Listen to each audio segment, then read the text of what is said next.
Welcome to Clay Mastermind with Don Grant. Mental excellence and industry insights. Brought to you by the Clay Lab, your ultimate podcast for mastering the mental game of clay shooting and gaining exclusive insights from the top minds in the industry. Join us as we dive into the strategies of elite athletes, uncover the secrets to peak performance, and share powerful techniques to enhance your shooting skill. Plus, get behind-the-scenes access to the leaders and innovators who are shaping the future of the clay shooting industry.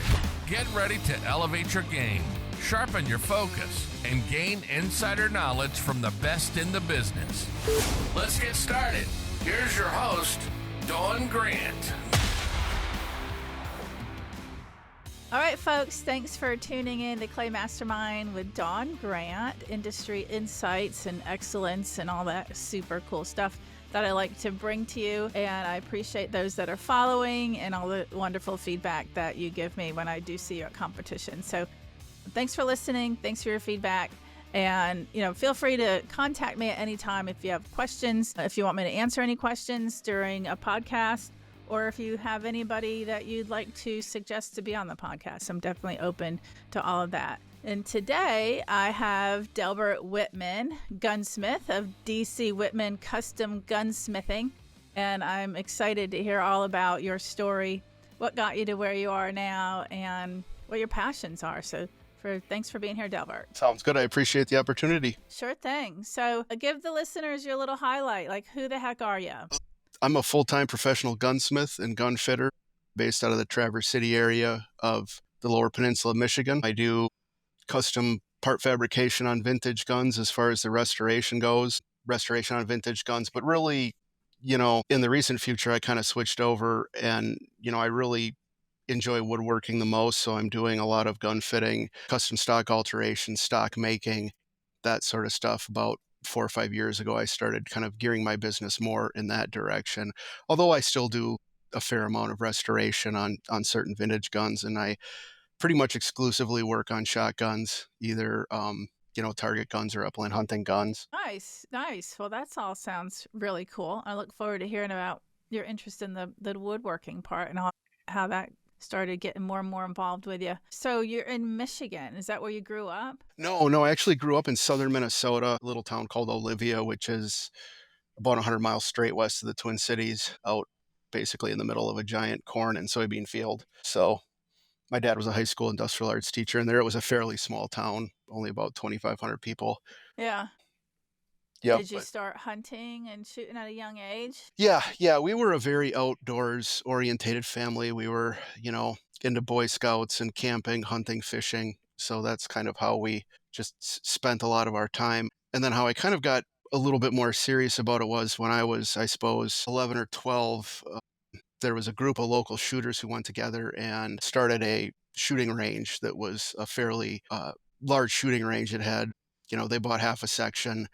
And it had 25 to 300 yard rifle pistol ranges, and it had 3 trap skeet combo ranges. And of course, there was always some type of 5 standish type sporting clays set up too. And my dad was kind of one of the instrumental guys in starting that. And once we started going there, I spent a lot of time there when I was growing up, and that was kind of my home range. Started with American trap, and then as soon as I started shooting skeet and international skeet or quasi-international skeet and sporting clays, that's kind of what I really enjoyed the most, and stuck with that for as long as I could. As long as you could. What does that mean?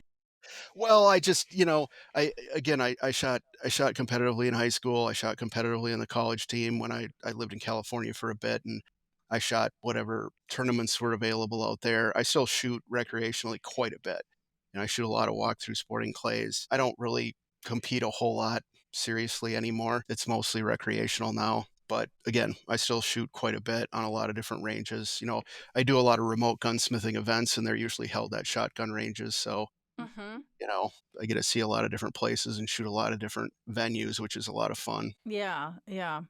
So which events do you typically go to throughout the year? Well, I have a series of events that I do where, what we'll do is we'll put on a anywhere from a 3 to 5 day gun fitting event. I've got one that I do up in northern Minnesota at Pine Ridge Grouse Camp, and typically in May, and then in August I do one at Sawbriar Hunt Club, which is a very nice quail hunting club in north central Tennessee. I've done an event for the past 3 years, either in June or July at the Minnesota Horse and Hunt Club. I don't know if you've ever been there. That's a pretty nice range. Just kind of, and then we do kind of what we refer to as pop-up events too, because I do work closely with a company called Upland Gun Company, and they import Italian shotguns that come with custom dimensions by design from the factory. So if there's enough interest for clients and or their clients in a certain area, and it makes financial sense to feasibly go down, we'll parachute into an area and hold an event. An example of that would be both last winter and this winter. I ended up in Texas for a week, one time over by Midland, and then one time down by Laredo for a group of 8 or 12 guys that decided they need fittings, and we fly down and do the fittings. All right, folks, we'll be right back after a sponsored segment. Are you missing clays and wondering why? ShotCam can help. It's a lightweight camera that attaches under your barrel to record every shot, with a red dot showing where your barrel was pointed at the moment of truth. Just turn it on. It automatically saves everything. Instantly replay the videos on your phone, and they are clear enough to even see the pellets. I've used ShotCam frequently at my shotgun club. Not only has it been used in instruction time, but as a little different twist, I use it for making my social media content, because there's nothing like seeing that target break in the air and having a really great camera that does that. Super excited to have them on board here. Get your ShotCam at shotcam.com with the code TheClayLab. That's just one word, and you get 10% off. So the average shooter improves 10% in their first 30 days of using the camera. So that ShotCam, spelled SHOT, then KAM. So spell it with a K.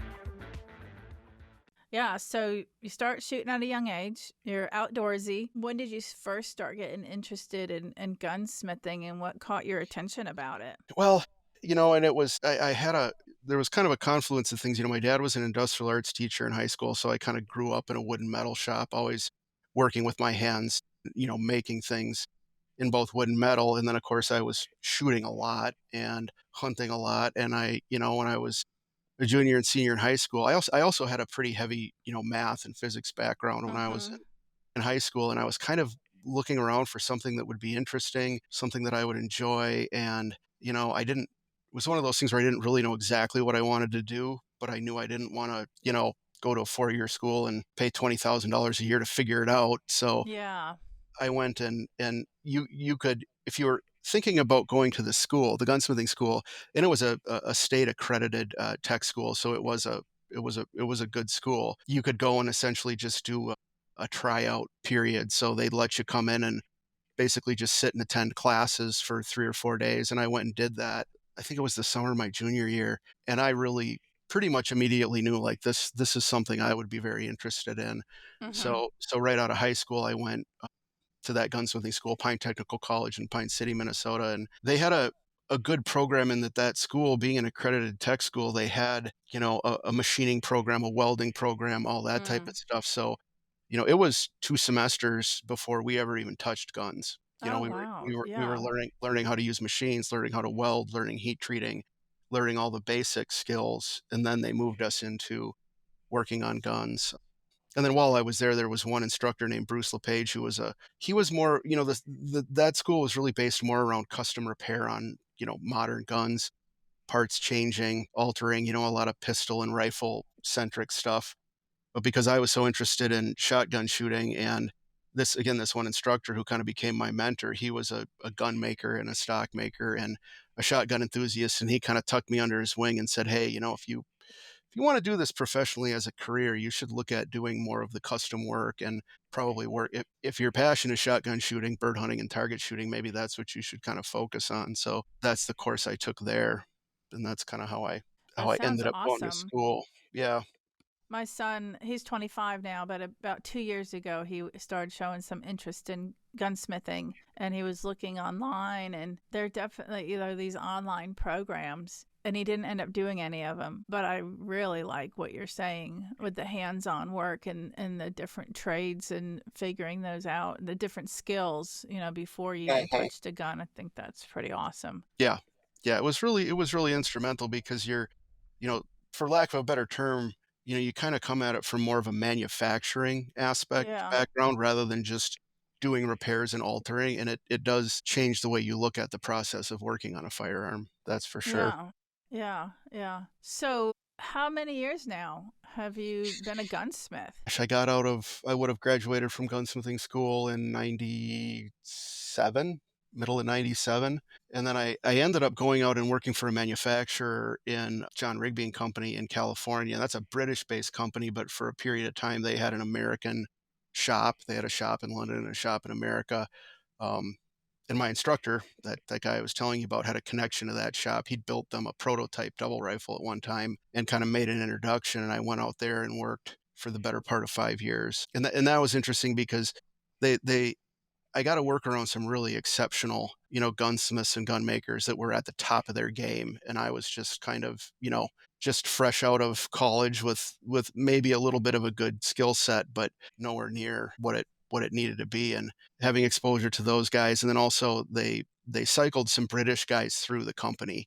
So there would be guys that would come over for maybe a month or 2 months. Maybe it's a finisher, maybe it was an actioner, and getting exposure to those classically trained British gunsmiths was also very kind of instrumental in how I look at things and think about things because they have in that apprentice gunsmith slash gunmaker school there, they have very different philosophies and concepts of how you work on guns. So, Right. Give me some examples of the well, differences. so they tend to be very handwork centric, right? So they don't where a lot of Americans would think of using a lot of automated machinery and, that type of stuff. They're effectively working on it the way they would have close to the turn of the century. Maybe a drill press, maybe a milling machine, maybe a rudimentary lathe, that type of stuff. And that handwork perspective kind of changes the way you think about it. So that's kind of one example. And then, and I've talked about this in other podcasts, but they have a very recognized standard of work. And that's one of the things that really helped me do was understand, I have to develop the skill, but I also have to know what's acceptable and what isn't on a certain gun, and what the level of finish needs to be, all that type of stuff, because it can be very specific on some of those finer guns Mhm. for Mhm. both continental and European and for American stuff too. You Mhm. wouldn't do the same finishing process on a Winchester Grand American as you would on a Purdy. They're both very fine guns. They both require a very high level of work, but there's a certain way you would do each one to be appropriate. Do you ever find that maybe earlier on in your career that you were worried about causing damage to someone's gun or causing a problem or the fact that they were trusting you with a gun? Like, what were some of those initial thoughts back then, I imagine? Absolutely, because, I mean, things happen. You work on things long enough, and, I've been working on very expensive guns and there was a stuck screw and you break the screw head off, and if you're going to take the thing apart and fix it, the screw's got to come out, maybe it breaks. And that's where I really, will say at, going to that college that had that learning process where we learn those foundational skills, because I'm not going to try to take that screw out unless I know how to make the screw and replace the screw Right. with the factory original. But yeah, it's, you get build a certain tolerance to it, because I don't know, it's kind of a funny thing that I always say, but when people see me grind recoil pads on guns, which is something that any gunsmith does a lot of, and I do it in the fashion where I use layers of tape around the stock and just basically freehand it on an open arm belt sander. And if you move a little bit, 5 thousandths of an inch the wrong way, you clip the stock. And, I tell people, well, the first 300 or so of those I did, I was a little nervous. But after that, but yeah, and, you do, things happen, especially when you're working on vintage guns, because some of these guns I work on very regularly are made in the 1850s and 1890s. And Yeah. you know, I'm sure a lot of the people who listen to your shows are using modern, really durable, high quality target guns that don't tend to break a lot. But, if I'm working on those older vintage guns, you're working on them, and a lot of times you do find stuff along the way that needs to be addressed, or you know, something's got to be fixed so you can fix the next thing, kind of situation. Yeah. And do you kind of have free for all to do that? In a way, and it's one of those things where I try to have a pretty good client communication with that. So if I run into something like that and it looks like it's going to be even 5 or 10% above what I've quoted the client, I will immediately call them. And the other nice thing that's nowadays is my iPhone, because it used to be I just had to tell a client, well, I took your gun apart and was trying to fix the ejectors, but the spring is cracked, and now I can take a picture of that cracked spring or that broken stock gear or whatever it is and send it to them and say, look, this is what I found. What do we want to do with this? Right. So Right. I remember my son mentioning that at the very beginning of like looking into being a gunsmith. He was like, I don't know how I feel about somebody leaving me their whatever 20, 30, $50,000 gun, or the thought of it was concerning to him. And then I go to competitions, and if I'm set up as a vendor, I can walk around and talk to other gunsmiths and see the number of guns that they have, and think about what my son had said, and how you're being entrusted with that, and not only possession but care of it, right? And some of them are prized possessions.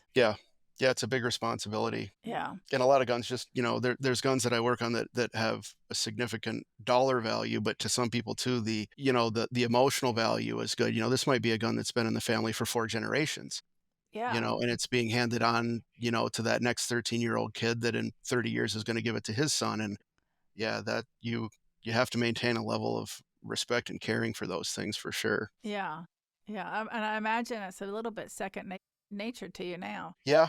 Yeah. And again, it goes back to that. You do develop a bit of a confidence level of, if something does go wrong, you have the skill set to fix it. So, Right. Yeah. So, everybody has kind of a brain, different things that come natural to them. They can be super analytical, math minded. You said that, you grew up with a father that was industrial, and so you're hands on and such.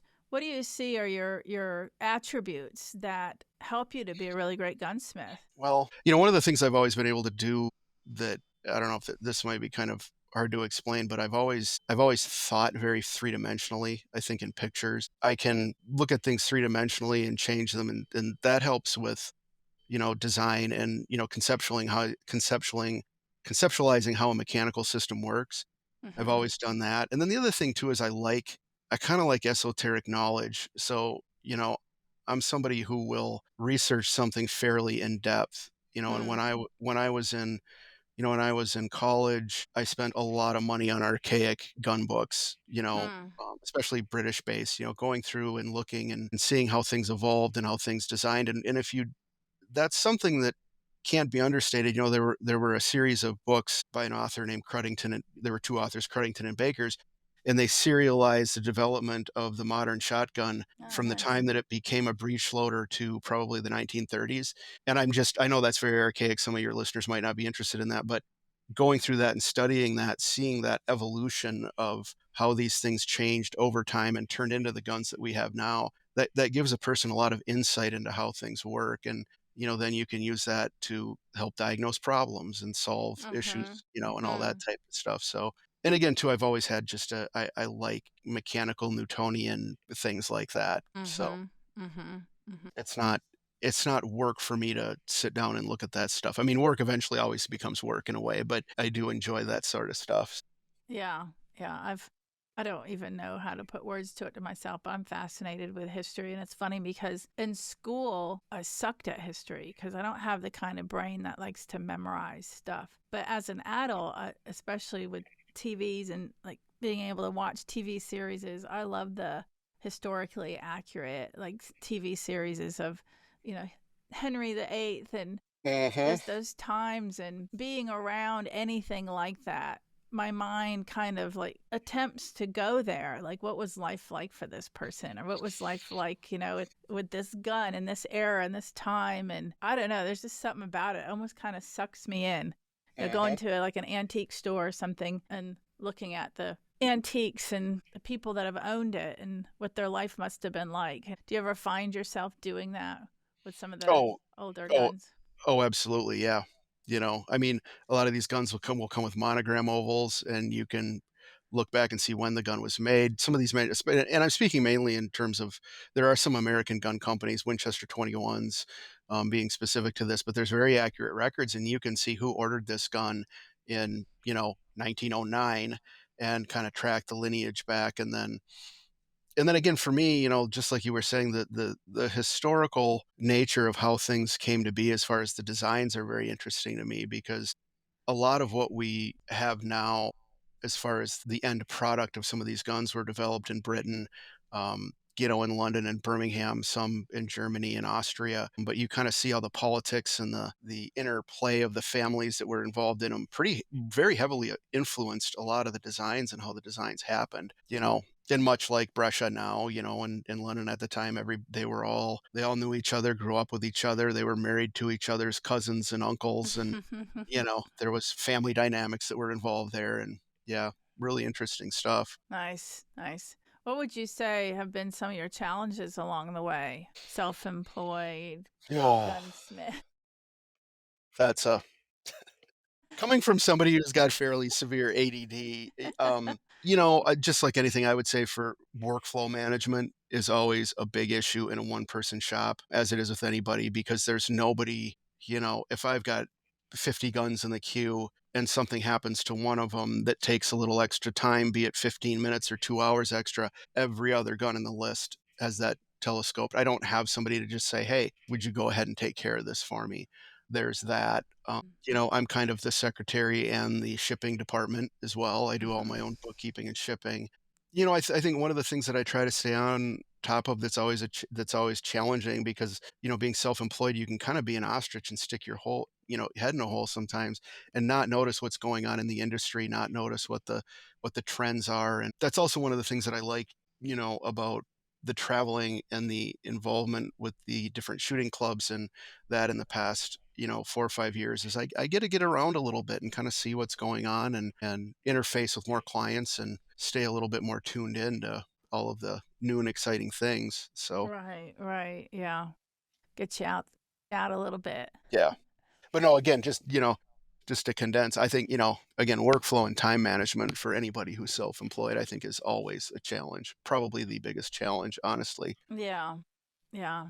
Especially when you do something that you love, kind of from a little separate angle or different angle, but the same thing is time management. When you're doing something you love, it's easy to get sucked into it, right? And then next thing you know, that's what you're doing all the time, and not having just work hours where you go punch the clock and you clock in, you leave. It's somebody else's responsibility, and yeah. So how many hours do you tend to work in a day and a week? It depends, but at least probably 9, maybe 10, somewhere in there. Yeah. But then, there's times like when I go to one of those events, I'm not in the shop for a full day because I'm traveling. But I tend to, historically, I'm kind of a night owl, and I've always been wired like that, where, ideally I would work, 10 or 11 till 2 in the morning. But Yeah. having a 12-year-old daughter and, a wife that works, I have to try to maintain a somewhat reasonable schedule. But yeah, And have I was just going to say, one of my, the thought about being employed, one of my mentors one time told me, he's like, when you're self-employed, Dell, every minute of every day is Tuesday morning at 10 a.m. You know, you just have to realize you can be working anytime, or you could not be working anytime. That's fun. It's always Tuesday morning. Monday morning at 10 is worse than Tuesday morning at 10 for me. This is true. Yeah.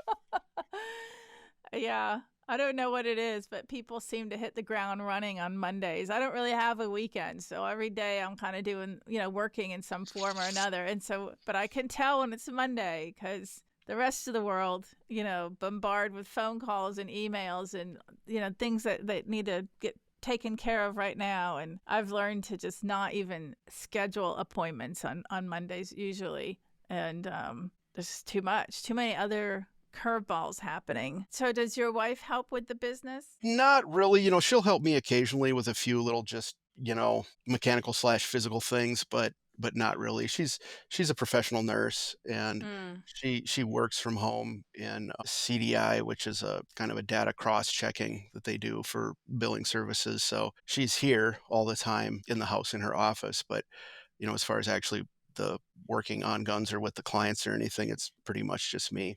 You said you have a 12-year-old daughter. Does she show any 13, interest? 13 actually. She just turned 13. Yeah. How is she? Does she show any interest in shooting, hunting, gunsmithing? Yeah. She likes to go out and occasionally shoot, and she knows she can shoot anytime she wants. She's had BB guns and air rifles, and right now she's shooting a couple of my little 28 gauges. And in working with youth, one of the things that I've always advised people to do is, I've seen more youth shooters get turned off by being pushed into it than I've seen take it up because they were kind of pushed or forced into it. So it's one of those things where Geneva knows anytime she wants to shoot, she can shoot. I mean, we can wander down, 20 yards from the back of the house, and I have throwers at my little facility that I do my gun fittings at. She can do whatever she wants, but I like her to be the one that initiates it, the one that shows the desire to do it, and then it's my job to make sure that I can facilitate it and make sure that it happens. So yeah, when she's in the mood, she'll come out and shoot some clays, and she really likes shooting. She's got a nice little Gamo air rifle that she loves shooting. That she just kind of likes the precision nature of that right now, and no report and no recoil and all that type of stuff. Right. Nice. How about her with gunsmithing? Does she show an interest in that? A little bit. I mean, I think it would be awesome if she would eventually take that up. But again, she helps me, reload my own target ammo sometimes, and she sorts, will box up shot shells for me. And she's also very, very handy. She's a very crafty young girl. We've always made sure she's got access to all that. And, she comes out and shot in the shop and works on her own stuff, whatever it is, all the time. So she came out and repaired one of her hamster wheels this morning. So. Oh, okay. Nice. What would you say? There's a saying in sports, it's 90% mental. And really that's related to peak performance, period. It's not really any specific sport or whatever. And what have you noticed not only in your own shooting, but even as an entrepreneur and gunsmith? What do you think of the 90% mental concept? I think it's really important. I think that, one of the things that shooting taught me at a young age was being able to focus and to be able to consciously turn off and on the focus. And that honestly came from shooting a lot of American skeet.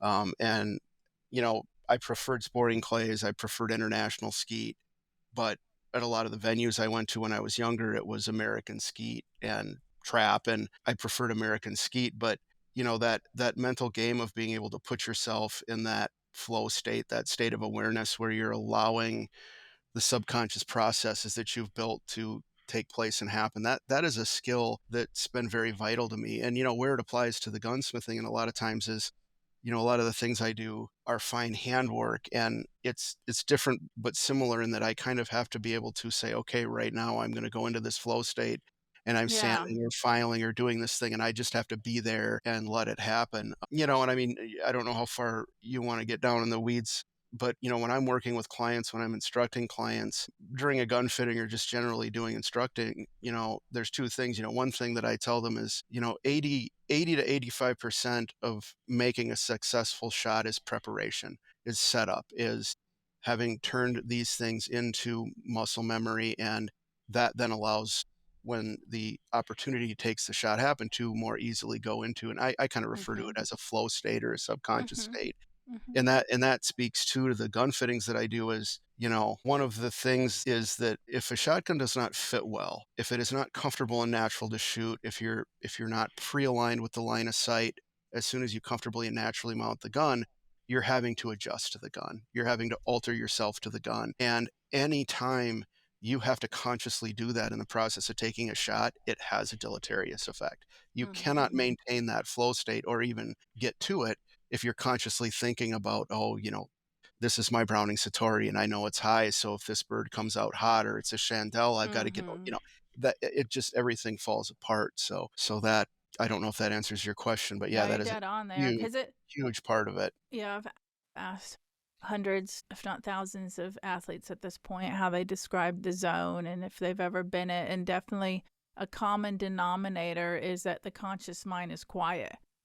So I'm not thinking about the shot, or I'm not overthinking. I'm not analyzing. Like, there's a bunch of different ways of saying the same thing.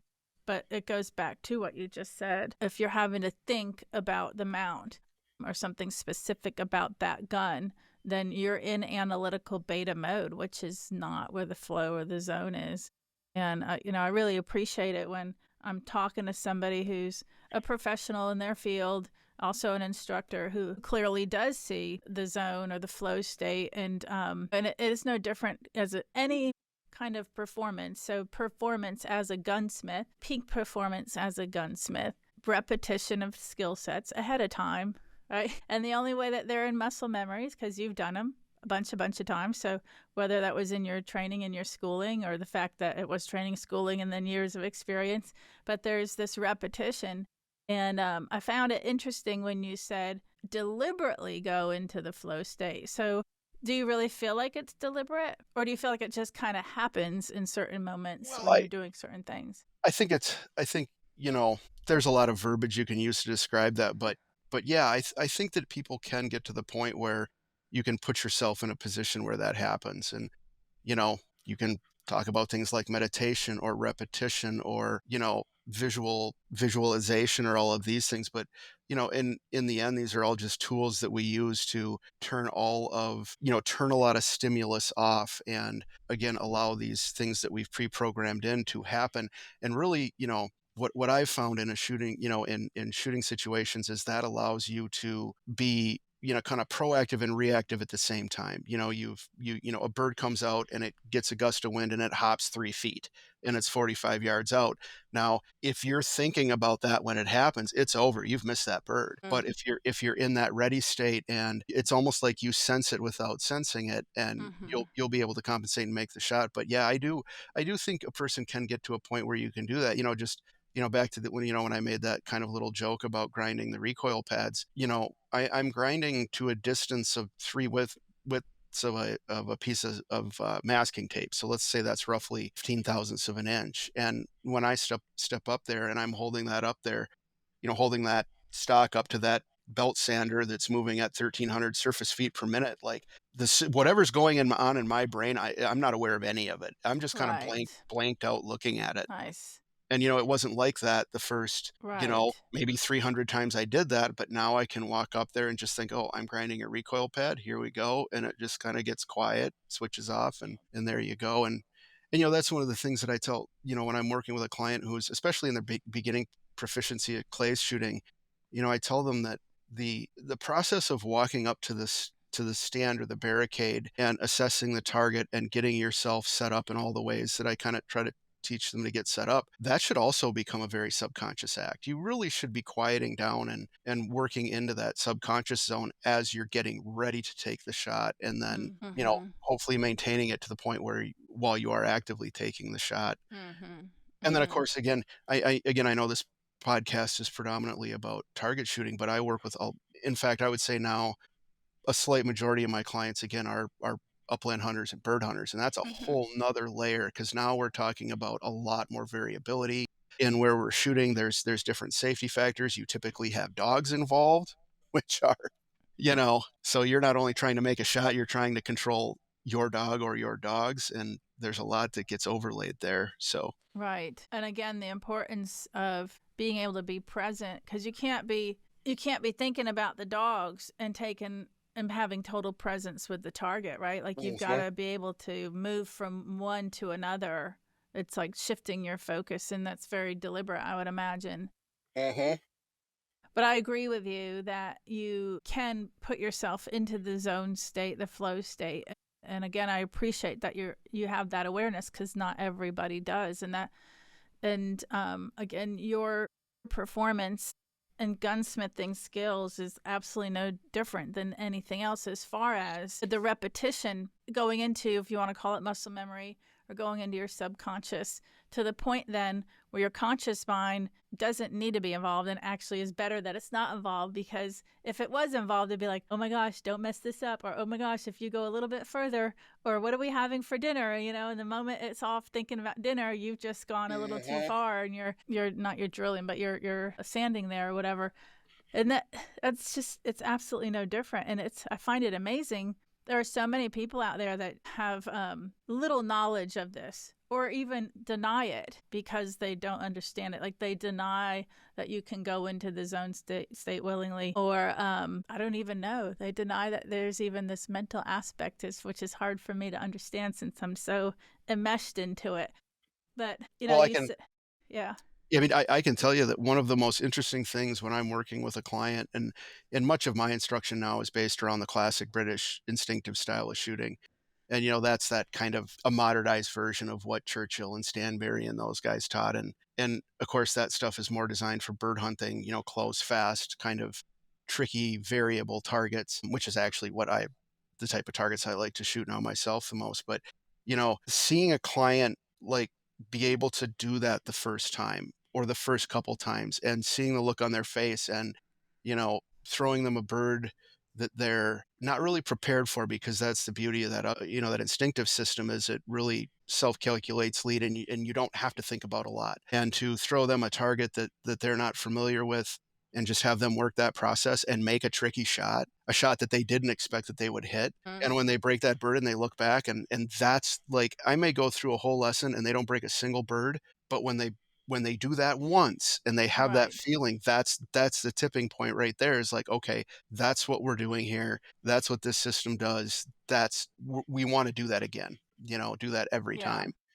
And it's Yeah. fun. Because again, I think you're really right that there's, especially with something that seems as complicated as shooting shotgun targets or shooting game birds, it really can be a very simple thing. And to kind of have somebody experience that reduction of noise for the first time it's pretty fun to see that. I own a shotgun club, and there's times when I'm out there and I'm trapping for, let's say, my husband or my son or something. And my husband has glaucoma and has had different issues with his eyes over the years, and so he doesn't compete as much as he used to. So we'll be out there, and he'll be. Well, first of all, I can see when somebody's in the zone. Like I can see, and a lot of instructors, they might not label it that, but you can tell if you've been instructing people for a while. You can tell before the target breaks if they're going to break it. Right? There's this whole feeling with it. And there's this flow and this feeling and a kind of a synchronicity, but you can see all that in the person's mannerisms as well. So, he'll be like in the flow and he's doing well, and then all of a sudden he'll miss a few, and then I can see him getting in his head, and then I can see him making excuses because of his eyes or whatever, which is true. I mean, he has true eye problems, but at the same time, I just watched him break those targets, right? So, he'll be like, throw 1 and 3 again or whatever, and I will throw something else on purpose. Yeah. Yeah. And then he breaks it, and then he looks at me like, what the hell? And I'm like, thought you couldn't break it. Thought you couldn't see it. Give him that random 3-second delay, And that's that intuitive, instinctive shooting. And it's like standing there, and I'm just witnessing him think it was a challenging target or that he couldn't do it. I would never say, he's definitely not the type to ever say I can't break that target, but just in a place about it, and then I'll throw it when he doesn't expect it, and there he breaks it. One of the other things that I do too, and this is especially during gun fittings and also during instruction is, but when somebody's doing a gun fitting and they walk up to the plate and we're using the tri-gun, and there's a lot of mechanics going on there. And one of the things I try to tell them is, and also when I'm instructing, it's like, we're developing proficiency here. We're working through a process here. Don't put any emotional attachment on if you miss a bird or not. Yeah. We're here to have fun. I think a lot of times when people put an emotional value on missing a bird or missing a given target, or the gun fitting is taking a little extra time, that really snaps them out of the ability to go into that flow state. And True. you just have to say, hey, we're here to have fun, and I want to break that bird, but if I don't, so be it. On to the next one. Yeah. Yeah, I call that looking at it from like a third person perspective, or even neutral, like neutral data collecting or neutral reflecting. Neutral data collecting meaning like as you're going into a station and you're assessing the show pair, you don't attach the emotion. Oh, I suck at rabbits. Or, oh, that's a teal. And oh, nobody's been able to break these targets in this station all day, or the guys ahead of me, they can't break it, so I probably can't. Like, that's all this attachment stuff and all this emotional stuff, and that will sink you in a second, right? Mm-hmm. Yeah, the other thing too is it's, and I mean, I don't know if this is kind of in the same line, but with the American philosophy on how we're taught to shoot our guns, we're predominantly, when we're kids, when we're younger, when we start shooting, we're fed these factory guns with factory dimensions, and we're by design expected to alter ourselves to them. That's how the market tells us we're supposed to do. And one of the things is we become chameleons. We get really good at subconsciously adjusting to our guns and wrapping ourselves around our guns. And I'm sure you know this, but there's whole schools of instruction that are based around compensating to the gun, and that's one of those things too where I find that just really has a counter effect at being able to get into that flow state and be successful. For sure. And a lot of us too. I mean, I work with shooters that have been shooting in their whole time, and they're in their 60s and 70s, and they've never had a gun that fits them. And and again, at a certain point, you kind of gain a tolerance to it, and you don't know that you're struggling and altering to the gun. But Right. and then the other thing too is, you could theorize, well, maybe if you had the same gun for 20 years, you could effectively alter to it and reach that state. But then how many of us just have one shotgun, especially bird hunters? They've got, might have 3, 4, 5 different shotguns, and they're all different dimensionally. They all shoot differently. And yeah, it's that's also something that really, that chameleon, I hope I'm phrasing that right. That's what I refer to it, but that chameleon-like nature that we American shooters get of, wrapping ourselves around a gun without even knowing that we're doing it. Right. Something that's very difficult to deal with. I've observed that without really thinking it through, so I definitely know what you're talking about. Especially, I have a kids league, and the kid's been in the league for probably 2 years now and has been doing very well. So he shoots very well. He's moving up. He's competing now, all this stuff. And they're like, we're going to get him his first gun for Christmas. And they're just going to get him a gun, and I'm like, hold everything, hold everything, like, go talk to Joe. Like, there's specific so-and-so, that we shoot with all the time. He told us to get this gun. And I'm like, no, I wouldn't even suggest that gun. And I'm not even enmeshed in gun sales. So, and then there was this young lady, junior shooter in college, coming to the competitions at my club. And month after month, she's just, I think it was her father's gun that he gave her because she is a college student and, didn't have a lot of money. And it was, my God, wearing a hole in her so bad. I couldn't even believe that she would shoot 100 targets, and it was horrible. And Joe kept saying, you need to get that gun fitted. You need to get that gun fitted. Like, stop shooting that gun. Well, this is the only one I have. Mm-hmm. Yeah. Yeah. And talking back to youth shooting, I tell clients all the time that, if you can start a youth out with a gun that just even relatively fits them to the point that it's comfortable and they can handle it, if you can get them into their basic proficiency without them without them internalizing that compensating technique, that's so meaningful. And I tell even very wealthy clients, it's like, go and find yourself an inexpensive youth gun. It might even be an 870. It might be, an inexpensive European autoloader, and have 3 different stocks for it. And always have that kid in something that they can handle. The fit might not be absolutely perfect, but it's good enough that they're not turning in, not internalizing the subconscious nature of being one of those chameleons, and then by the time they kind of get out of their first big growth spurt, late teens, then it's time to come in and have a formal gun fitting and get something that's pretty darn close and kind of finish it off. But yeah, if you can bring a kid up not to have that altering technique, and then it allows them too to pick up a gun. And I have seen this where, start a youth shooter out like that, and they hit that, mid to late teens where they're starting to be able to think for themselves a little bit, and they've shot this gun that fits relatively well. They will pick up a gun that they're looking at and say, hey, this doesn't feel right. This doesn't fit me. I need to look at something else. Where a lot of other shooters, like you were saying, they'll just pick that thing up and figure, hey, it's a gun. I should be able to shoot this. Mount it a couple, 3 times and figure out all the weird processes they've got to do, which again, a lot of times those altering processes are not beneficial for good shooting.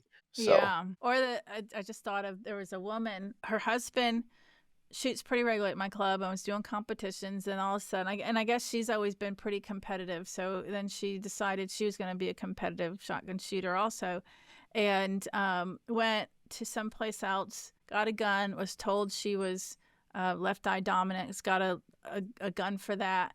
And then later told by somebody else she wasn't. So then she's got this gun, and they don't want to buy another gun, right? They've already spent money. So then she's going to shoot it from the other side, and the shells are flying in front of her face because it was semi-automatic. And what was it? And she was shooting horribly. She was shooting horribly, very discouraged. But she wasn't going to go take care of that gun. And it was clear that that was a problem. They already spent a bunch of money on it, you know? Yeah. And, the more somebody is outside of the standard, 180 pound, 5 foot, 10-inch tall guy with a 32-inch inseam, the further you get away from that average body shape and size, the more likely you are to have those uncomfortability issues. If you're that Joe average guy, good for you. I'm not. Yeah. I'm 5'7" and weigh 230 pounds. What if you're a lady that's 5'2" and weighs 110 pounds? Right. It becomes more and more important at those extreme ends of physical variability. For sure. For sure. Well, what do you love most about what you do? I do get personal satisfaction. I've always enjoyed building things and being precise and making things. I wouldn't necessarily use the word beautiful, but maybe elegant would be a term. And again, I do really appreciate the level of workmanship that goes into some of these guns. I've always just loved that precision workmanship and the idea that they're little automatons. All the energy that a gun needs to function is put into it by us opening and closing it.